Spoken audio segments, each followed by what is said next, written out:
repetir o que eu estou. Porque vosso Pai Celestial sabe que necessidade de tudo isso. Agora eu vou ler o 33 e 34. Buscai, pois, em primeiro lugar o reino e a sua justiça, e todas estas coisas vos serão acrescentadas. Portanto, não andeis ansiosos pelo dia de amanhã, pois o amanhã se preocupará consigo mesmo. Basta a cada dia o seu próprio mal. Então, hoje nós vamos falar de um tema que ele é muito relevante para os nossos dias, muito relevante para a nossa espiritualidade, muito relevante para os nossos relacionamentos, e esse tema é a ansiedade. A ansiedade, ela tem corroído não só a fé, né, individualmente falando, mas estruturalmente, né, coletivamente, o povo de Deus, independente de denominação. Porque a ansiedade, de um certo ponto de vista, ela é a antítese da fé. Né? De um certo ponto de vista, ela é a antítese da fé. A Bíblia fala que o amor, o verdadeiro amor, ele lança fora o medo. Então vamos lá. Eu gosto muito de me basear nas Escrituras. Quando eu vou explanar um assunto, um tema, eu sempre gosto de partir. Hoje nós partimos de Mateus 6, do 25 ao 33, onde Jesus, no contexto do Sermão do Monte, que vai ali de Mateus do 5 ao 7 aproximadamente, capítulos 5 ao 7, vai falando, Sermão do Monte, vai falando lições de como é a estrutura do reino de Deus. Basicamente, a gente lê isso tudo ali, a gente vai entender que o reino de Deus se baseia em relacionamento com o Pai, você ser reconciliado com o Pai, né? Ele mostra a identidade de Pai, por exemplo, na oração do Pai Nosso, como você deve chamar ao Criador, como meu Pai que está no céu, né? A sua postura dele deve ser uma postura de adoração a Ele, e você deve ter, como consequência, a identidade de filho. Então, o filho, ele vai fazer exatamente o que ele vê no seu pai. Olha que interessante. Agora, nosso pai, ele sente medo? Ele tem medo de alguma coisa? Deus, Criador do céu e da terra, ele sente medo, pavor, ele se espanta, alguém assusta ele? Então, isso significa que o medo que a gente sente, ele é algo inútil? Também não, ele está aqui com algum propósito na nossa vida. Ele tem seus propósitos. Mas o medo, quando ele não tem controle, ele não tem uma, vamos dizer assim, dosagem certa, ele não é temperado na nossa vida, assim como as demais emoções, ele gera o desequilíbrio. E o desequilíbrio do nosso medo natural, do nosso medo, vamos dizer assim, a emoção que está presente ali com uma função correta, né? Ele é como se você aumentasse o volume, né, dessa emoção de uma forma exagerada. Então você se preocupa com coisas que podem nunca acontecer. Surreal, né? Não é? Se preocupar com coisa que nem vai acontecer. Nem vai acontecer. Você passou uma semana aflito e quando você enfrentou de fato aquilo, você viu que era uma formiguinha, não era um elefante. E a ansiedade, ela tem consumido muitas vezes com a fé das pessoas. Mas a fé que eu falo para a salvação, não. Mas a fé pela qual o justo vive. Ela rouba de nós muitas vezes o nosso testemunho de conquistas, de vitórias que Deus reservou para nós recebermos aqui nessa terra. E o avanço do Evangelho através da nossa vida. Então, hoje eu estou tentando passar uma visão para vocês aqui de que a sua identidade, caso você se veja nesse caso de ansiedade, isso é muito normal acontecer hoje, não é uma coisa que eu tenho que falar assim, isso é vergonhoso, isso é pecado, isso é uma coisa que eu tenho que me envergonhar, não. É algo que eu tenho que superar. É um desafio. Eu gosto muito da palavra desafio. Quem me conhece aqui, já participou de alguma coisa comigo, eu não falo problema, de forma alguma não falo problema. Ah, mas tem um problema. Eu já falo assim, desafio. Quando fala a palavra desafio, já começa a mexer um negócio dentro de mim, que tipo, eu fico me coçando, eu falo, aí Senhor, mais um Golias para a gente derrotar. Mais uma guerra que a gente vai vencer. Eu não sei como, eu já vi a guerra. Eu não sei como. Porque primeiro Deus te dá a visão. Depois Deus te dá a estratégia. E depois da estratégia, vem o favor divino. Porque quando Deus te dá a estratégia e você obedece essa estratégia, aí você começa a ver o favor divino. Quando Deus falou com o seu povo, calai-vos, pois eu pelejarei por vós. Eu estava discipulando uma pessoa, e essa pessoa muito próxima de mim, e ela não me identificou quando ela veio falando um monte de problema, e Deus tinha colocado para falar só o versículo com ela. Eu esperei ela terminar de falar, eu falei assim, calai-vos e eu pelejarei por vós. E eu continuei a fazer o que eu estava fazendo. E a pessoa não entendeu nada, acha até que se ofendeu, não sei se ofendeu. Mas e depois nós fomos para o culto junto. Qual foi a pregação? Aí ele entendeu. Aí a pessoa entendeu. A pessoa nesse contexto, eu estou lembrando disso no contexto anterior, a pessoa estava muito ansiosa. Falando muito e tal, não sei o quê. E ela viu o que o Espírito Santo estava querendo falar com ela naquele momento. Que ela tinha que silenciar. Quando você silencia a sua voz, você começa a adquirir consciência. E você começa a ouvir o Espírito Santo falar com você. Ele está falando em muitos mais momentos do que a gente imagina. E o interessante é que a abordagem de Jesus começa falando aqui sobre o que é a vez de comer, beber e vestir. Por quê? Porque o foco daquelas pessoas, e muitas vezes o nosso foco, está exatamente naquilo que nós vamos comer, beber e vestir. Só que onde que ele termina isso? Ele termina lá no versículo 33 falando do reino de Deus. E no 34 ele fala do amanhã. O amanhã não existe. O amanhã não existe. O ontem existe? Não, ele existiu. Mas não existe mais. Então nós só temos... Exatamente. Nós só temos o agora. Meu Deus do céu. O agora tem um poder imenso. E eu quero que você entenda esse poder. A sua fé ela só tem uma oportunidade de se manifestar. E é no agora. Quando você vê uma luta se aproximando, ou um gigante tentando te intimidar, você tem que pegar a armadura de Deus e se revestir, igual o lutador de boxe bota a luva e fala assim, agora que eu vou enfrentar esse cara. Eu não sei o que vai dar não, mas eu sei que ele vai sofrer para ele me vencer. Ele não vai me vencer fácil não. Eu vou cobrar caro dele essa vitória. Se ele me vencer, ele pagou um preço caro. Agora, com o reino de Deus é diferente. Porque Deus te dá a visão. Ele mostrou para você um quadro aqui, ó. Tem essa igreja aqui, tem os desafios aqui. Aí você deve orar pela estratégia. Se você tem a estratégia, você já tem tudo. Quase tudo. Aí você precisa ter a disposição de obedecer essa estratégia, porque você vai ver o favor divino. Aí você vai começar a ver anjo indo ao teu favor na guerra, milagre acontecendo, pessoas começando a ter sede da presença de Deus, porque você obedeceu a estratégia. Agora, se Deus já te deu uma estratégia, e você está indo pelo seu próprio conselho, pelo seu próprio entendimento, porque você não está acreditando que se você soltar aquela corda, não deixar aquela situação, ou se você não abraçar um determinado ministério que Deus já te mandou, dar foco em outra coisa, não, vai desmoronar, não vai acontecer. Espera aí, que Deus é esse que nós estamos servindo? Mas peraí, Deus me deu uma direção, eu tenho que sair daquele emprego porque aquele emprego está acabando com a minha vida, com a minha vida espiritual e tal. O que você está fazendo lá ainda? Ele já me mostrou a porta que eu tenho que, já me mostrou o que eu tenho que fazer. Por que você não começou? Cada um Deus vai trabalhar de um jeito. Algumas pessoas a coisa é pouco dramática. Tipo assim, a pessoa tem a necessidade de romper para Deus mostrar uma nova porta para ela. E vai funcionar para essa pessoa desse jeito. Para outra é diferente. Deus vai começar a mostrar para ela um negócio, ela tem que montar um negócio, se estruturar, estudar, se preparar para uma outra porta. Quando já estiver entrando, aí ela sai da outra. Estou dando um exemplo de emprego, porque Jesus começou aqui no material, certo? Eu estou começando também, estou seguindo a linha dele. Que são as coisas que mais ocupam o tempo da nossa vida.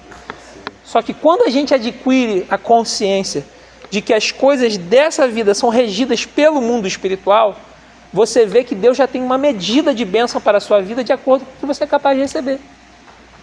E o judeu é um povo que ele tem muito essa cultura e muito essa visão, tá? E isso não é de hoje, não. Eles entendem que todo o início de ano deles, né, eles têm que buscar capacitação. Por isso eles são estudiosos, são esforçados, são atentos, porque eles querem prosperar. Então eles têm que se capacitar para que Deus ordene uma bênção maior a cada ano. Como que eu vou querer uma colheita maior se eu não estou semeando mais, se eu não estou preparando celeiros para armazenar, se eu não estou organizando a minha vida? Então, uma primeira ferramenta para você destruir, para você vencer a ansiedade na sua vida, diminuir a ansiedade, não deixar ela te dominar, é você ter planejamento e organização. Olha que coisa interessante. Então, isso se encaixa dentro da estratégia que Deus te deu. Pensa bem em Neemias, copeiro do rei, soube que a cidade estava destruída, devastada, o povo sofrendo, ficou triste com aquilo. Ele foi o quê? Foi orar e jejuar. O rei viu aquilo e falou assim: qual é o teu problema, Neemias? Ah, está acontecendo isso, não. O que você precisa? Vai lá e resolve o que você tem que resolver. Foi fácil? Teve que enfrentar inimigos à distância, teve que pedir favores com as cartas do rei ali. Se você ler o livro, você vê vários detalhes. Primeira coisa que ele fez, ele orou, clamou a Deus, confessou os pecados, tomando por responsabilidade junto com o povo pelos pecados, não se isolou daquilo. E aí Deus mandou ele, quando ele chegou lá, ele ficou 3 dias rodeando a cidade, vendo a situação da cidade. E com isso, se um pastor chega e vai assumir uma igreja, ele vai lá e vai olhar as ovelhas, olhar como está a vida, né? Uma coisa que o judeu tem é o seguinte, essa filosofia: nada quebrado, nada faltando e nada fora do lugar. Se ele chegou na sua casa, vê ali uma torneira meio esquisita, uma maçaneta, um troço fora de casa, ele já começa a ir, peraí, tem atuação espiritual aqui nessa casa. Procrastinação, tem. Muitas vezes a questão é sim financeira, mas tudo é um contexto, né? Se a pessoa é desleixada, com A, com B, com C, você viu um padrão na casa, nas atitudes, em tudo, da pessoa na roupa, você vê, a pessoa é oprimida. Então, eles já tinham essa visão. Ai, Fábio, mas isso é um preconceito. Mas eles tinham essa visão. Isso é a cultura deles. Então, por quê? Porque eles entendem que o Deus deles é um Deus de ordem. É um Deus, poxa, eu sou pobre e tal, mas eu ando limpinho. Aqui eu já ouvi esse termo. Pobre vai ser limpinho. É isso aí. Por quê? O que eu tenho, eu cuido bem. Pensa bem, se eu estou numa situação de pobreza, é aí que eu tenho que cuidar mais ainda do que eu tenho, porque é pouco. Eu não posso me dar o luxo de ficar... a gente sabe como é que é, a gente vem desse contexto. Olha o país que nós vivemos. Mas, se você for relaxado com o que você tem, como que você entende que Deus vai te abençoar mais? Então, eu começo a cuidar do meu corpo melhor, Deus abençoa ainda mais o meu corpo. Eu me livro de doenças, né? Quem que desparasita, quem que toma sol, quem que começa a rever a alimentação sem antes passar um probleminha de saúde? Os disciplinados. Existem essas pessoas, são poucos. Eles são considerados alienígenas, né? Estão lá no meio da família, no final do ano não comem de tudo, não se entregam totalmente ali naquela gula que a gente dá uma relaxada, às vezes no final de ano. Aí a pessoa, às vezes, a gente torce até o bico, né? Mas fulano... Depois, quando a gente passa um processinho doloroso, a gente começa a entender a pessoa. Principalmente as pessoas que têm mais idade, mais experiência, começam a ver as restrições ali, que não podem comer de tudo e tal, e aí vão obedecendo aquele protocolo, tendo mais cuidado, que o jovem já não tem. O jovem quer comer tudo que vê na frente, se enche de açúcar, começa a comer besteira. Exatamente. Se você for analisar, suas roupas, você vai lá, bota no guarda-roupa, limpinho. Passou, aí usou, vestiu, bota no cesto, bota na máquina, bota no varal. Tudo tem processo. Com a comida a gente faz isso também? Não. A gente quer a coisa rápida, feita, né? Antigamente, tinha o cuidado, a preparação, o mundo era mais lento e tal. Mas hoje nós estamos vivendo no tempo de tudo acelerado. Então, olha como é precioso esse conselho que Jesus deu aqui, Você não esteja tão preocupado com essas coisas, porque se Deus, Ele cuida das aves do céu, que não colhem, nem plantam, nem semeiam, Se ele veste o lírio dos campos, então ele vai fazer a mesma coisa com você. Ou seja, Jesus está propondo aqui uma vida de miséria, uma vida sem empreendedorismo, sem trabalho, sem renda. Não, ele está propondo uma vida simples, onde você pode se ocupar das suas coisas, do seu trabalho e tudo mais, porque o passarinho, ele tem asa, ele voa, ele se alimenta, ele vai viver naquele momento, né? Mas nós não somos um passarinho. O lírio do campo, ele tem aquele cheiro maravilhoso, ele é belo, ele está lá, ele está vestido e tal, mas ele não é um ser humano, ele é outro propósito. E agora, e o nosso propósito? Nós temos um propósito na criação. Então, para nós cumprirmos esse propósito, nós temos que nos organizar. Então, nós temos que ter planejamento, sim, um planejamento financeiro, aprender a fazer um orçamento, planejamento familiar. Espera aí, Senhor, quantos filhos que nós vamos ter, amor? Nós vamos ter filhos e tal, isso são coisas que a gente, quando vai casar, a gente pensa. Mas tem pessoas que vão vivendo a vida, e eu acho que tem que ter muita coragem para viver isso, né? Assim, dessa forma, e elas ficam ansiosas porque elas não conseguem lidar com as consequências daquilo que elas decidiram sem um planejamento. Então, não importa como está a sua vida hoje, aprenda a se organizar, aprenda a planejar, porque aí você vai ver as coisas com mais clareza, tá? A partir de agora, e você vai ter coragem para mudar a situação da sua vida a partir de agora. Não importa como. Deus vai falar com você, você vai poder empreender, você vai poder investir, você vai poder aprender com alguém que já chegou lá, né, com toda a humildade, e você vai de fato praticar aquilo, ficar só aprendendo também, não praticar, não te leva a lugar nenhum, só incha. Então, Deus, ele vai removendo o medo. E eu quero chegar exatamente nessa palavra. A ansiedade, ela é uma projeção do seu medo que ela te paralisa. Porque você sabia que o teu medo também, ele pode fazer você reagir? É isso que eu quero que você entenda. Use esse medo para você olhar a coisa de uma outra forma e pensar assim, peraí, mas a minha vida, o meu ministério vai ficar parado assim para sempre? Esse tem que ser o seu medo. Eu vou ficar nessa vida com Deus rasa para sempre? Esse tem que ser o seu medo. Eu vou ficar ignorante das Escrituras, eu vou estudar com essa profundidade tão rasa? Esse tem que ser o seu medo. E aí você tem que usar esse medo para avançar nas coisas que você sabe que tem que fazer. Irmã, pode falar, por favor. Eu estava lembrando de um versículo que se aplica tanto em relação ao pecado, que o versículo fala, de que se queixa o homem? É uma pergunta. Aí já vem a resposta, dos seus próprios pecados.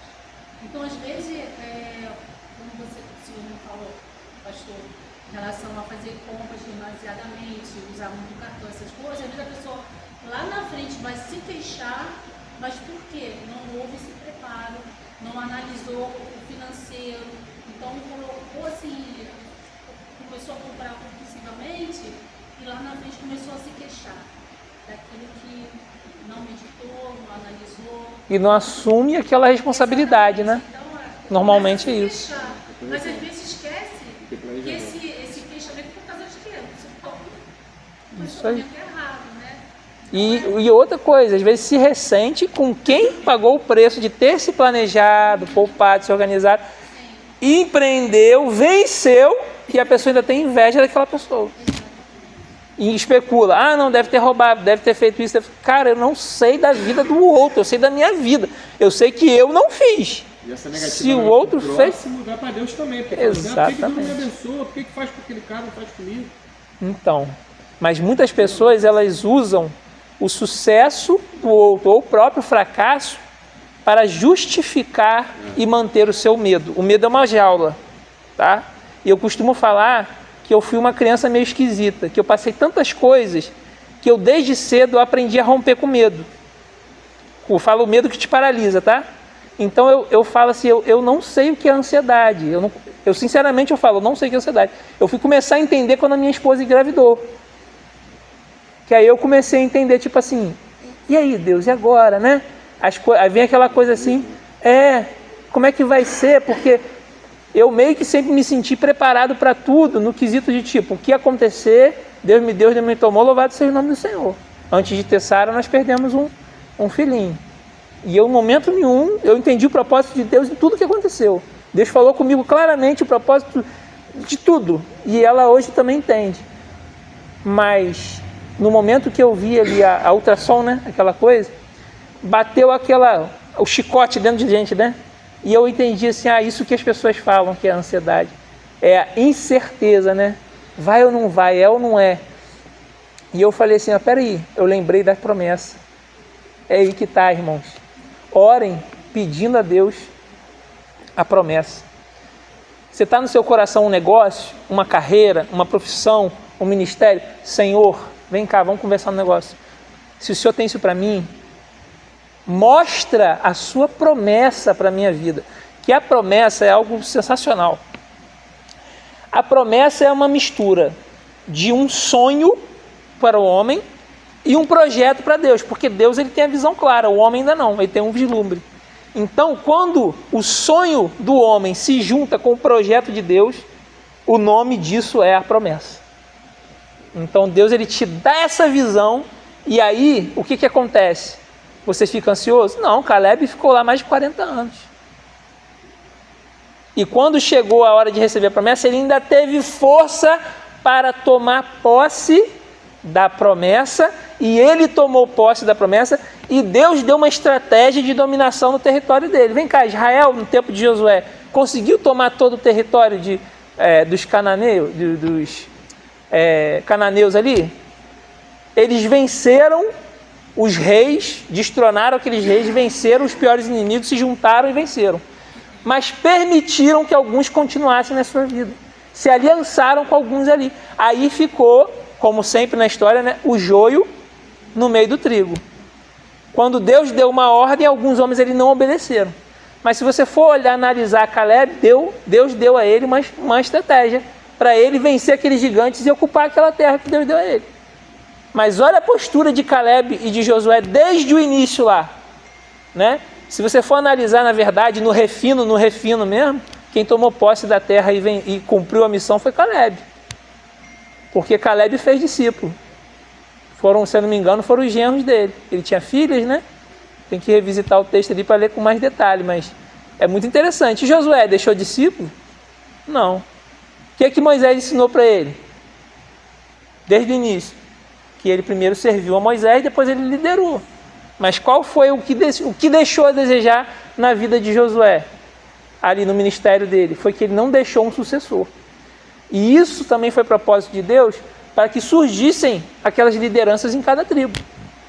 Deus estava realmente ali permitindo que cada tribo vivesse aquele momento, né? E foi se levantando os juízes, né? E a gente começa a traçar essa linha, entender. Eu estou puxando lá no Antigo Testamento para exemplificar.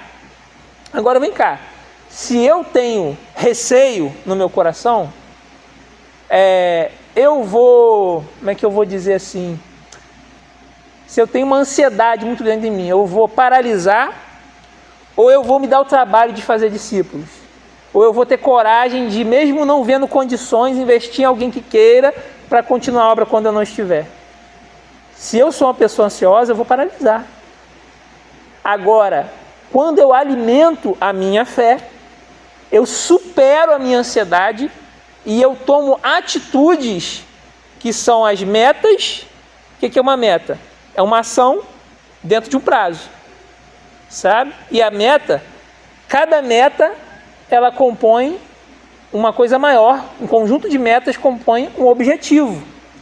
Esse objetivo, somado aos outros objetivos, ou seja, cada objetivo com as suas metas, forma uma coisa maior que é a missão, no nosso caso, que é a grande comissão.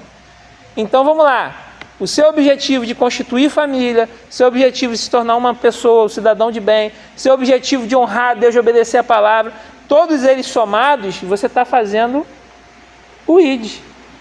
Porque para você discipular alguém, primeiro você tem que mostrar o caminho. Como é que se serve a Deus dentro da minha casa? Primeiro desafio. Como é que eu evangelizo a minha família? Como que eu sou o sacerdote do meu lar? Porque eu não preciso abrir a minha boca, vai ser o modelo que a igreja vai seguir, vai ser olhar para minha família. Como que é o meu relacionamento com meus filhos, com meus vizinhos? Como eu trato meus vizinhos? Não preciso abrir minha boca, porque as pessoas já estão olhando. Então, se eu for coerente o poder que vai ser manifestado, o Espírito Santo, de convencimento das pessoas, através da minha vida e do que eu falo, vão se completar, vão se manifestar e as pessoas vão entender. Porque elas estão te ouvindo, mas elas estão te vendo. É uma imagem completa. É igual a televisão, né? Não é igual o rádio antigamente. O rádio a gente imaginava. A magia do rádio é essa, né? O fascínio do rádio é esse. Você imaginava. Na televisão não, é bem pronta a imagem, certo? Só que às vezes a imagem que a televisão passa e o que é dito é enganoso. E as pessoas podem enganar por um pouquinho de tempo, por algum tempo, e algumas pessoas, mas não todo mundo o tempo todo. A gente sabe disso. Então, pelos frutos os conhecereis. Viu alguém, achou alguma coisa estranha a hora? Não fica ansioso, chateado, incomodado com aquela pessoa na igreja, não. Porque o joio está no meio do trigo mesmo. Só que esse Deus que eu sirvo é tão poderoso que eu já vi ele transformar o próprio joio em trigo. Deus é maravilhoso. Então não fica ansioso, não. Ai, mas irmão Fábio, eu tenho uma filha, eu tenho um filho, está me trazendo tão desgosto. Deus é poderoso para transformar até o próprio joio em trigo. Não se surpreenda quando você vê isso acontecendo, tá? Que para ele não existe um milagre que não possa acontecer. Então, se a gente for aqui analisar, né? Eu gosto muito daquele texto de Filipenses 4:6. Se alguém encontrar, pode ler. Filipenses 4, versículo 6.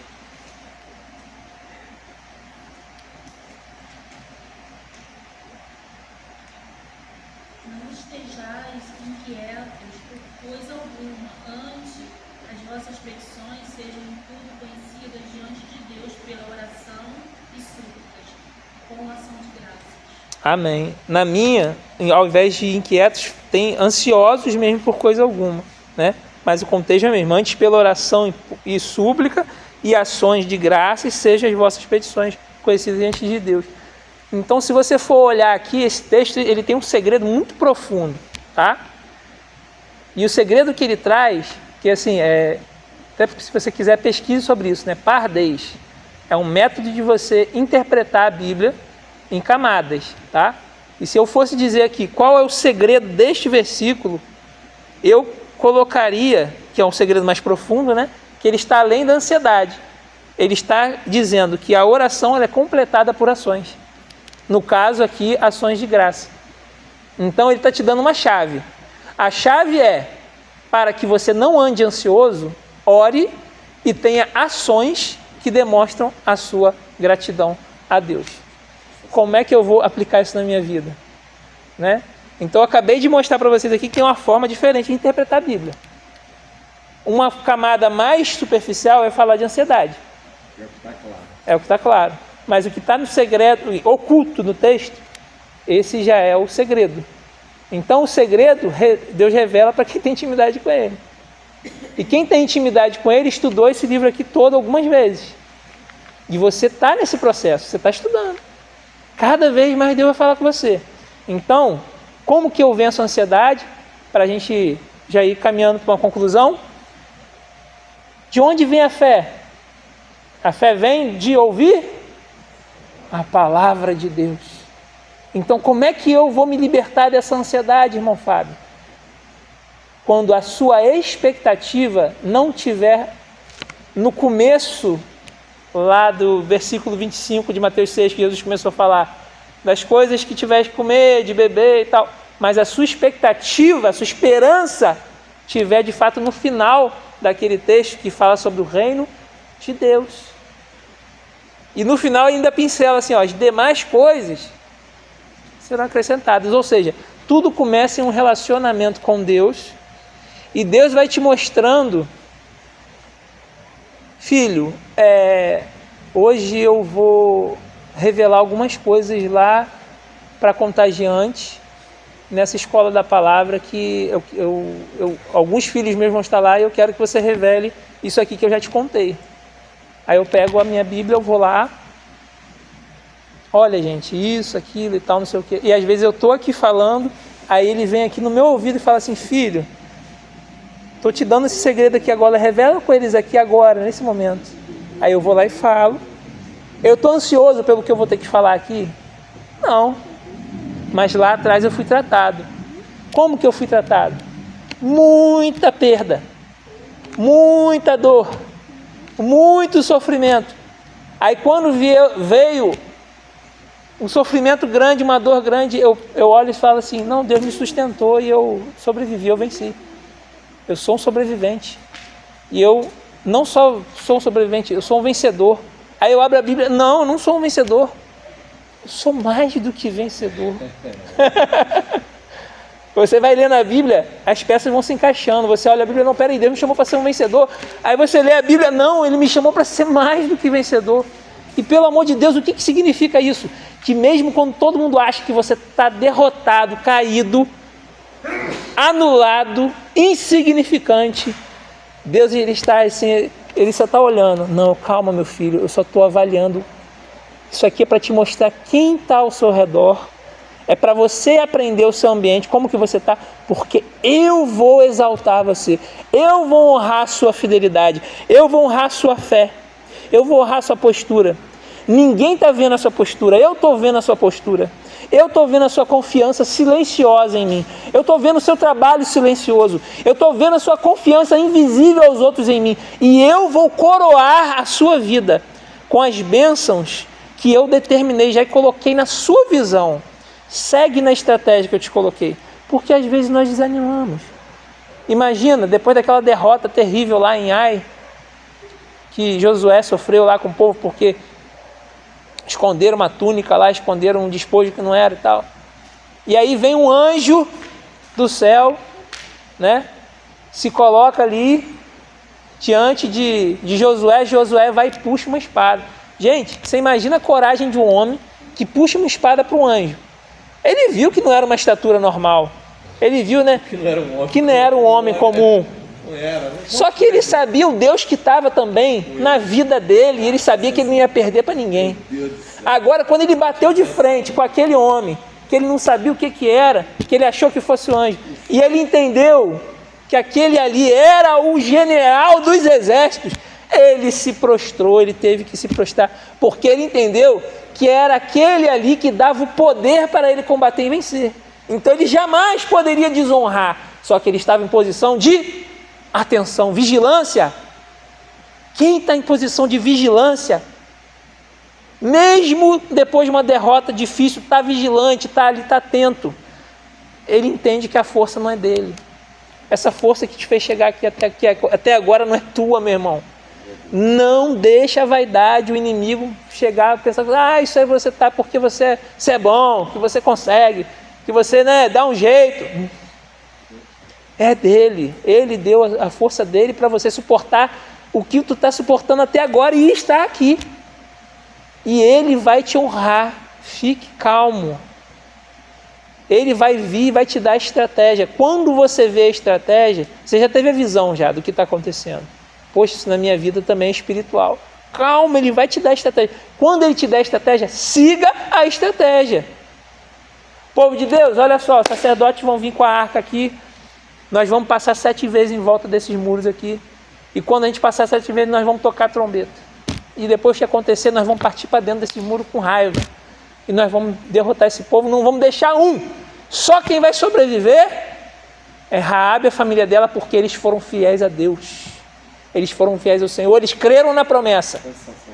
Então, olha só, todo mundo entendeu? Vamos obedecer.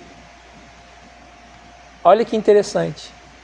Quando a gente vê em Israel, a Bíblia falando, né, sobre apedrejamentos e várias situações que são questionáveis e tal, tudo isso exige uma reflexão maior, um entendimento maior da Escritura, porque tem muita coisa envolvida, tá? A Bíblia ela fala de várias situações arqueológicas, genéticas, muita coisa que a gente tem que estudar para compreender, né? Por isso existem manuais bíblicos, né? As enciclopédias bíblicas, para a gente entender os contextos. E a gente, quando olha essa destruição toda daquele povo, é porque é um povo que tinha rejeitado a Deus de uma forma irreconciliável. E a única pessoa presente naquela cidade, e a única família ali presente, que realmente tinha crido, foi Raabe. Mas vamos fazer um paralelo aqui. Raabe foi salva dentro daquela cidade, dentro daquele contexto. A cidade pereceu. Agora Jonas, que não queria pregar, que estava chateado porque tinha que ir lá pregar para os assírios, porque era um povo cruel, ele tinha os motivos, as razões dele, estou falando que ele não tinha. Quando ele abriu a boca, sem querer estava pregando, ele obedeceu por raiva, por pressão, porque ele foi engolido por um peixe, depois foi lançado ao mar, depois teve que ir até lá de novo, e ele pregou, todos se converteram a ponto de botarem os animais para jejuar junto com eles. E o povo se arrependeu, porque o povo sabia que aquele homem que estava falando era homem de Deus. Sabia que o Espírito que estava nele, sobre ele, era o Espírito de Deus. E sabia que eles estavam fazendo errado, e sabiam que eles tinham que fazer de certo. Porque Deus certamente estava comunicando por outros meios a eles, em seus espíritos, que eles estavam no caminho errado. E eu quero te dizer, quando você vencer a sua ansiedade, você vai ser esse profeta, essa pessoa que vai guiar sua família, os seus colegas de trabalho, sua igreja, sua comunidade, pelo caminho certo. Quando você vencer aquilo que te paralisa. O que tem te paralisado? Hoje nós vamos orar aqui, para encerrar, nós vamos orar nesse sentido. Para que Deus, Ele, em primeiro lugar, alimente a sua fé de tal maneira que você enxergue com clareza o que tem te paralisado, em qual área da sua vida, tá? Você já vai refletindo agora, o que na minha vida que não está andando? O que está estranho? O que está esquisito? O que não está, que eu não estou sentindo pleno na minha vida? Tá? Nós vamos estar orando aqui agora nesse sentido. E quando Deus colocar na sua mente, se Ele colocar na sua mente, olha, eu tenho que fazer isso, Deus já tinha falado comigo, isso foi uma confirmação. Não deixe de sair daqui hoje e fazer aquilo que Deus colocou no seu coração. E se Ele te deu pelo menos a visão agora, continue orando sobre isso. Ele quer falar mais com você. Ele iniciou uma conversa com você agora e Ele quer continuar tendo a sua atenção. Olha que interessante. Deus quer a sua atenção para que você venha a melhorar de vida. Por quê? Porque Ele é um pai que te ama. E quem aqui é pai e mãe sabe que você quer o melhor para os seus filhos. E Ele não quer você ansioso, nem com medo de receber aquilo que Ele tem para a sua vida. Oremos? Senhor, nosso Deus e nosso Pai, em nome de Jesus, invocamos o Teu santo nome diante da Tua palavra, não baseado em promessas de homens, não baseado, meu Pai, em carros e cavalos. Nós entramos agora no mundo espiritual, declarando guerra a todo demônio, todo espírito enganador, maligno, que tem gerado confusão, medo, tristeza exagerada, Senhor, nas nossas mentes e nos nossos corações. Nós agora, Pai, pedimos o perdão pelas nossas falhas e pecados, principalmente pela nossa incredulidade. E toda a ansiedade que tem acontecido em nosso coração por permissão nossa, por responsabilidade nossa, nós renunciamos agora em nome de Jesus e declaramos a nossa fé em Cristo, na obra que Ele fez na cruz do Calvário, em sua morte e ressurreição, ao terceiro dia, e declaramos a vitória dele, Senhor, sobre todo o inferno, toda potestade e principado, que cremos com toda a nossa alma, com todo o nosso entendimento, com todo o nosso ser nisso. E nós agora, Pai, com essa fé, vamos agora contra toda ação maligna na nossa família, na nossa mente, no nosso lar, e desatamos no poder do nome de Jesus, o nome que está sobre todo nome, toda maldição, tudo no meio espiritual que possa estar nos paralisando, sufocando, impedindo, atrasando qualquer área da nossa vida. Agora cada um, Senhor, vai estar colocando diante do Senhor o que o Senhor já mostrou no seu coração. Senhor, muda isso na minha vida, muda essa minha atitude, muda essa área da minha vida. Senhor, me liberta desse pecado, me liberta dessa indecisão, me liberta dessa procrastinação, me liberta dessa, Senhor, vaidade, me liberta, Senhor, desse orgulho. Me dá a capacidade, Senhor, de liberar esse perdão a essa pessoa. Me ajuda, Senhor, agora a me libertar, Senhor, dos paradigmas na minha mente que eu escolhi cultivar ali mais do que a fé em Ti. Em nome de Jesus, Senhor, me ajuda a renunciar a isso que o Senhor já falou para eu renunciar. Que eu tenho certeza que quando isso sair da minha vida, e vai sair agora, Eu vou estar vendo a estratégia do Senhor se concretizando na minha vida. E o Senhor, meu Pai, a bênção do Senhor não vai pingar. Ela não vai cair, ela vai jorrar sobre a minha vida, Senhor. O Senhor é Deus de multiplicação, não é Deus só de soma. O Senhor multiplicou pães, o Senhor não somou só pães, mas o Senhor multiplicou. E isso que vai acontecer na minha vida. Porque esse é o padrão do reino de Deus. Quando nós buscamos o reino em primeiro lugar, o resto acontece, o resto acompanha, o resto alcança. E eu agora, Pai, em nome de Jesus, eu me capacito e eu decido receber tudo que o Senhor tem para me abençoar, porque agora eu estou ligando no reino, eu estou ligando, meu Pai, no espiritual. E quando eu ligo no céu, Pai, na terra, o Senhor faz a ligação, Pai. Agora a chave para ligar no céu está na minha mão e ela é minha fé. Agora a chave para ligar na terra está na tua mão e ela é a graça, Senhor. Senhor, em nome de Jesus, tem coisas que não dependem de nós. Pessoas ao nosso redor, decisões delas. Aquilo que nós não podemos controlar, meu Pai, agora que isso seja tirado da nossa mente, do nosso coração, do nosso ego, Senhor. Trabalhe agora em nosso ego, Senhor, nossa mente. Que assim como nosso coração é enganoso, Senhor. E agora, meu Pai, nos ajuda, nos ensina a tomar posse da autoridade do nome de Jesus e repreender o mal. Quando nós tivermos que fazer aquilo que nós podemos controlar, aquilo que nós podemos mudar com as nossas mãos, com a nossa decisão, com a nossa vontade, com a nossa boca, com o nosso pensamento, com as nossas atitudes, com nossos pés, para não estar ou estar em algum lugar, para não fazer ou fazer alguma coisa. Deus, nesse momento, nos reveste com a armadura de Deus, para vencer essa guerra e executar aquilo que precisamos executar. Pois foi necessário, Pai, uma estratégia, mas foi necessário uma ação. Hoje foi revelado para nós que a nossa ansiedade será vencida com essa oração e com a ação que nós teremos em seguida. Que o Senhor mostre com clareza a cada um aqui nessa noite a ação que cada um de nós devemos ter em o nome de Jesus. Obrigado, Senhor. Amém e amém. Glória a Deus. Agradeço a oportunidade.